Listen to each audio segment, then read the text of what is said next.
the sheer width of the fingers. You could see them overlapping. It's as if it held the match whilst he was on the floor unconscious, and twiddled it between its fingers and thumb, whilst watching him, curiously or with another motive. It still showed the motive of trying to take him somewhere.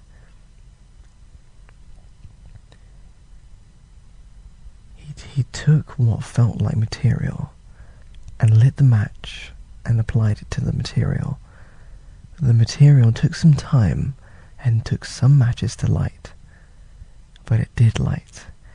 And with that, he put it around this figurine, this long figurine of a cat. This figurine that must have stood about 2 foot tall. It was heavy yet light enough to pick up with both hands.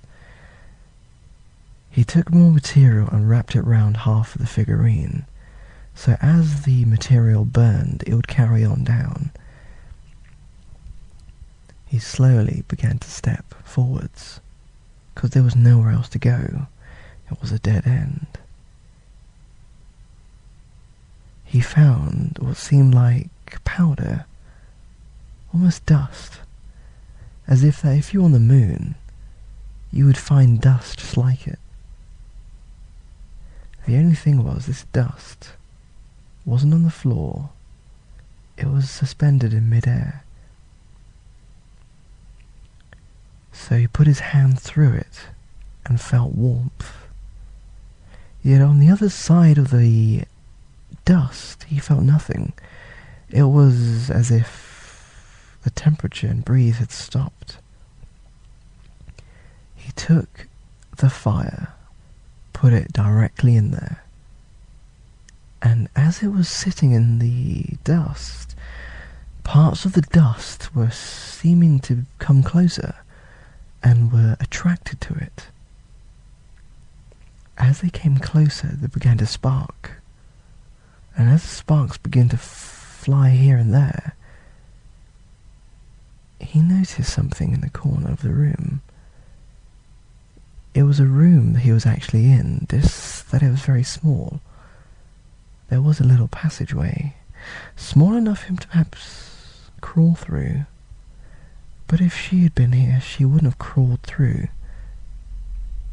She would at least felt around. It wasn't that difficult to crawl along the floor with your hands either side of you.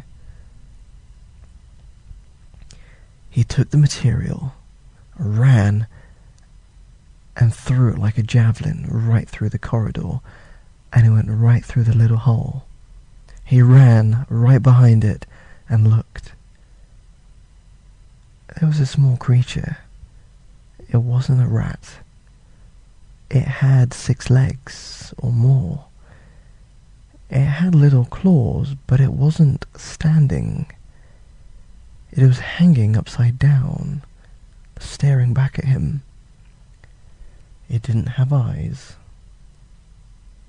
It may have been here for many centuries and evolved. It gently crawled away, and as it began to crawl away, either it felt its vibrations or it could feel the heat, or she, whatever it was, it seemed to be leading him further and further deep down.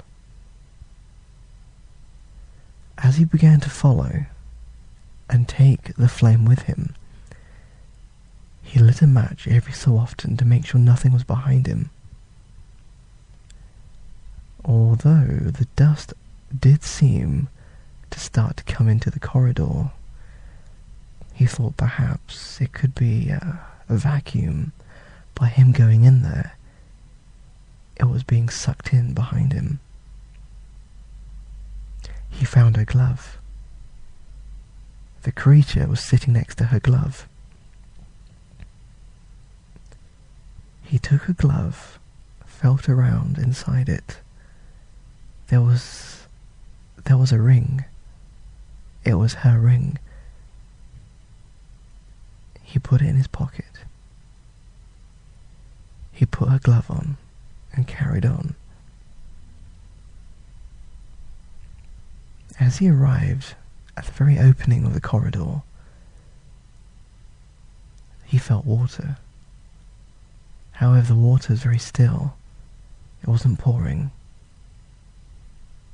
He put his hand into the water, the hand without the glove. It felt warm. He put his hand up to his nose, and the scent of it was like sea water, like from the ocean. It was salty. He thought, had we got close to the ocean?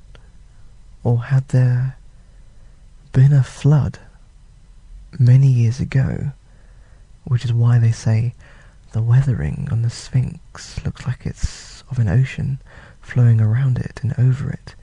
Had that somehow seeped in here and stayed in here, even through the scorching weather? He took the flame, and as he approached, the water seemed to move away from the flame. It illuminated in a kind of sky blue colour. However, the particles behind him were just like that, but in the water. He slowly pushed the flame further and further. It was just under the surface of the opening, almost like he could walk on it, but he surely couldn't. His hand would go inside it.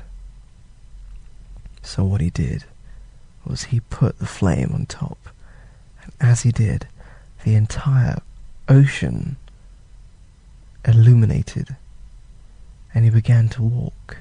He couldn't take out the figurine. He couldn't take out the bandage or material, so he began to walk away from it. It was illuminated in rings. The strongest ring was next to the figurine, and getting less. In the corner of the room, it was the girl. It was her. He ran over to her, and just as he got close, as the rings faded, the liquid began to turn into a water again, and he had to jump. He made it over without his shoes getting wet. His trainers on the side started illuminating. As he stood on this sand, she was there. She wasn't blindfolded. She was looking at him.